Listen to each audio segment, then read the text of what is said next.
Mesdames et messieurs, nous sommes de retour. Bref, Retour sur les faits se penchera dans cet épisode sur l'affaire dont tout le monde parle dans le petit monde des youtubeurs. Norman Tavo, dont le surnom est Norman, fait des vidéos, l'un des youtubeurs les plus suivis en France. La star du net fait l'objet d'un grave scandale. Bonjour à tous les organes, ici le cerveau qui vous parle. Le 5 décembre dernier, il a été placé en garde à vue dans le cadre d'une enquête préliminaire confiée à la brigade de protection des mineurs, la BPM, ouverte en janvier dernier. 6 jeunes femmes ont porté plainte contre le vidéaste de 35 ans. 5 d'entre elles, dont 2 qui étaient mineurs au moment des faits, l'accusent de viol. Les plaignantes ont été entendues à ce jour par le parquet de Paris. Les victimes présumées du youtubeur ont créé une association, les Audacieuses. Parmi les 13 membres du groupe, toutes n'envisagent pas de collaborer avec la justice ou de s'exprimer dans la presse. Un jour, il m'a envoyé je sais pas pourquoi, j'aimerais trop être avec toi là maintenant. Du coup, comme on peut pas être ensemble, est-ce que tu peux m'envoyer une photo?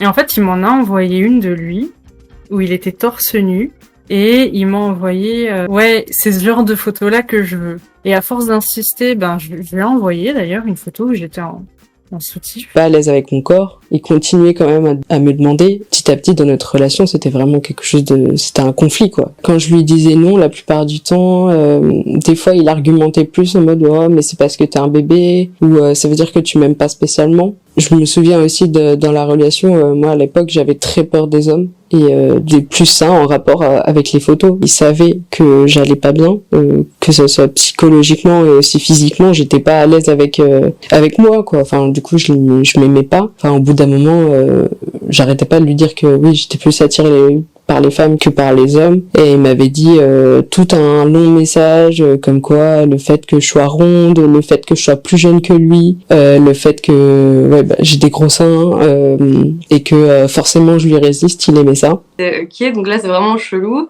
Je me suis dit pourquoi il me demande ça. Enfin, j'ai juste dit l'arnaque totale ou un truc comme ça, et il m'a dit rien en fait. Il m'a bloqué direct.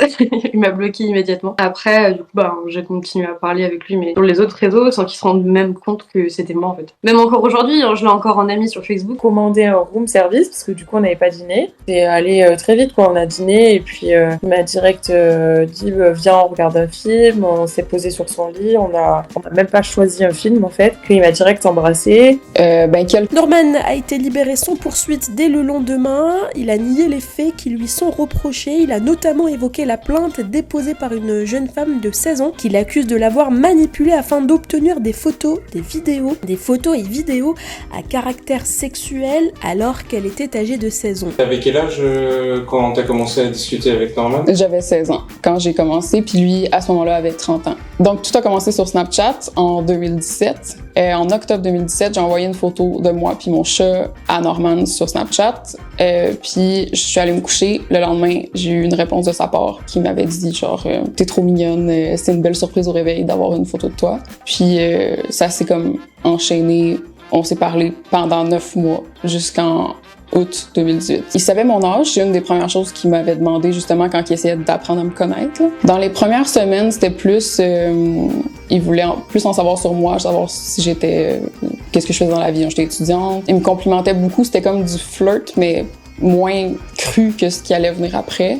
Mais c'est quand même rapidement tourné à des demandes excessives de photos de moi dénudée, puis tu portes toujours des trop gros pulls, des trop gros chandails. C'était jamais assez bien pour lui. Si je prenais une photo de moi couchée dans mon lit, il voulait que je sois debout. Puis c'était, OK, la prochaine fois, enlève ça, puis mets-toi comme ça. Même quand j'étais complètement nue, c'était la prochaine fois, place-toi de cette façon-là à la place, puis fais ci, fais ça. J'avais un copain à cette époque-là. J'ai dû laisser mon premier petit copain à cause de lui, parce qu'il me disait tout le temps que je devais le laisser puis je serais tellement mieux à parler avec lui. De toute façon, moi, j'avais commencé à avoir des sentiments puis j'avais l'impression d'être amoureuse de lui. C'est arrivé assez rapidement qu'il commence à me dire « si tu fais pas ça, je vais te supprimer. Si t'es pas capable de faire ça, c'est que t'es juste une gamine puis que t'es pas capable d'être assez mature puis de parler avec des gens comme moi. » Puis il jouait beaucoup sur le fait de dire « c'est moi, genre. C'est moi, Norman. » Il jouait beaucoup sur le fait qu'on avait l'impression de déjà le connaître à partir de ses vidéos. J'étais toujours en train de lui poser des questions. Il me disait tout le temps « non, là, je me dérange pas, non, j'ai pas de meuf, genre, arrête de poser des questions, t'es un petit bébé, genre. » Parce que j'arrêtais pas de poser des questions. Puis selon lui, c'était immature de poser trop de questions. Quand je voulais pas faire les photos qu'il me demandait, c'est parce que j'étais pas assez une femme, j'étais pas assez adulte. Il disait, si t'es pas capable de faire ça, c'est que tu m'aimes pas vraiment. T'es pas assez mature pour comprendre que les gens qui s'aiment, ils font ça. Puis Est-ce que lui aussi t'en envoyait? il m'en envoyait, mais beaucoup moins que moi. Puis de toute façon, après, on s'est rendu compte que c'était toutes les mêmes photos. Là, c'était jamais des photos en live qu'il nous envoyait. Il l'envoyait comme dans le chat. Puis ben, il y avait des victimes de 2016 qui avaient les mêmes photos que ce que moi j'ai reçu en 2017-2018. Donc il reprenait les mêmes choses, les mêmes 5-6 photos qu'il nous envoyait tout le temps. Là. Il m'en envoyait aussi, mais j'ai jamais fait de demande pour en avoir. C'était comme, ben moi je viens de te l'envoyer, donc tu m'en dois une aussi, vu que moi je t'en envoyais une. Il disait beaucoup, t'es la seule avec qui je fais ça, c'est parce que je te fais vraiment confiance. Donc là, on se sent spécial, on a envie de croire. Et ils vont partir à de l'harcèlement pour faire taire la parole de ces personnes-là. Alors moi, malheureusement, je suis assez coutumier du fait, mais je voulais juste vous prévenir qu'il faut faire attention à ce que vous pouvez voir sur les réseaux sociaux, notamment sur Twitter, et ne pas tomber dans le piège de avaler tout ce qui passe et croire tout ce qui est écrit. Donc je vous souhaite vraiment bon courage pour regarder cette vidéo jusqu'au bout. Les témoignages sont très compliqués, très durs à entendre, ils sont extrêmement importants pour comprendre toute cette histoire, et notamment comprendre la douleur et les dégâts que ça a provoqué chez ces personnes-là. T'avais quel âge quand t'as commencé à discuter avec Norman? J'avais 16 ans quand j'ai commencé, puis lui, à ce moment-là, avait 30 ans. Donc, tout a commencé sur Snapchat en 2017. Et en octobre 2017, j'ai envoyé une photo de moi puis mon chat à Norman sur Snapchat. Puis, je suis allée me coucher. Le lendemain, j'ai eu une réponse de sa part qui m'avait dit genre « T'es trop mignonne, c'est une belle surprise au réveil d'avoir une photo de toi. » Puis, ça s'est comme enchaîné. On s'est parlé pendant 9 mois jusqu'en août 2018. Il savait mon âge, c'est une des premières choses qu'il m'avait demandé justement quand il essayait d'apprendre à me connaître. Là. Dans les premières semaines, c'était plus... il voulait plus en savoir sur moi, savoir si j'étais... qu'est-ce que je faisais dans la vie quand j'étais étudiante. Il me complimentait beaucoup, c'était comme du flirt, mais moins cru que ce qui allait venir après. Mais c'est quand même rapidement tourné à des demandes excessives de photos de moi dénudée, puis tu portes toujours des trop gros pulls, des trop gros chandails. C'était jamais assez bien pour lui. Si je prenais une photo de moi couchée dans mon lit, il voulait que je sois debout. Puis c'était, OK, ben la prochaine fois, enlève ça, puis mets-toi comme ça. Même quand j'étais complètement nue, c'était la prochaine fois, place-toi de cette façon-là à la place, puis fais ci, fais ça. J'avais un copain à cette époque-là.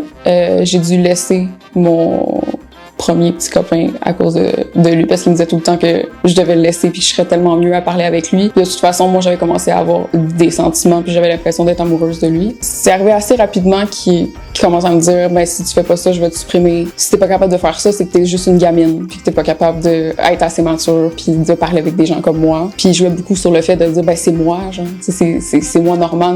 Norman est présumé innocent aujourd'hui jusqu'à preuve du contraire, mais cette histoire a défrayé la chronique et vous? Qu'avez-vous pensé de cette affaire? Bon, Si vous avez aimé cette vidéo, merci de liker, partager, commenter et surtout de vous abonner à la chaîne et on se retrouve très vite pour une prochaine vidéo.